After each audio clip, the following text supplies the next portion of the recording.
Hello বন্ধুরা, শাশুড়ি মা রান্নাঘরে তোমাদেরকে অনেক অনেক স্বাগত। দেখো আজকে আমি ভোলা মাছের একটা রেসিপি নিয়ে চলে এসেছি। ভোলা মাছের ঝাল করব, তেলকাই মতন করব, মাছের তেলকাই। আর তার জন্য আমি এখানে পেঁয়াজ কলি, টমেটো কুচি আর পেঁয়াজ কুচি আর ধনেপাতা কুচি আর এখানে দেখো আদা রসুনের পেস্ট নিয়ে নিয়েছি। আমি পুরো রেসিপিটা তোমাদেরকে শেয়ার করবো। তোমরা প্রথম থেকে শেষ পর্যন্ত রেসিপিটা দেখে কমেন্ট করে জানাবে আমার এই রেসিপিটা তোমাদের কেমন লাগলো। আমার এই মাছের রেসিপিটা দেখো, আমি কড়া বসিয়ে দেবো, দিয়ে কড়াতে তেল দিয়ে দেবো। দেখো কড়াতে তেল দিয়ে দিয়েছি, তেলটা আমার তেতে গেছে, মাছগুলো তুলে দেবো।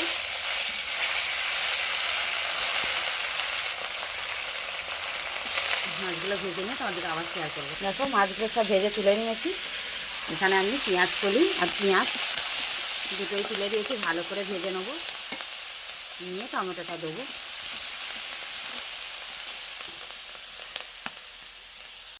দেখো এবার টমেটোটা দিয়ে দিয়েছি, ওর সঙ্গে ভালো করে সবগুলোই ভেজে নেবো।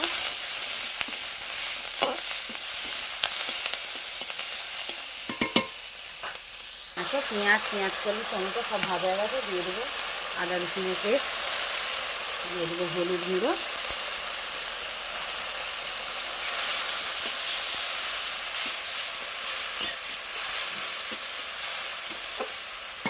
দিয়ে দেবো লঙ্কার গুঁড়ো,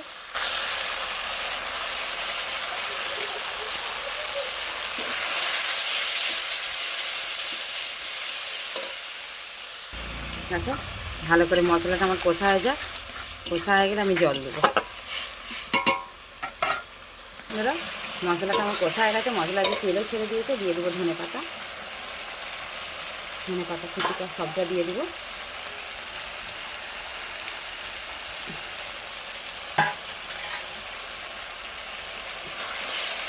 দিয়ে মশলার সঙ্গে কষে নেবো। নিয়ে এবার আমি মশলায় জল ঢেলে দেবো।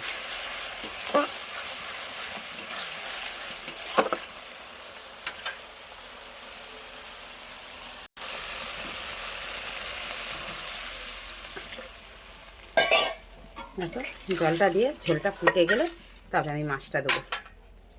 দেখো ঝোলটা ফুটে গেছে, মাছগুলো দিয়ে দেবো।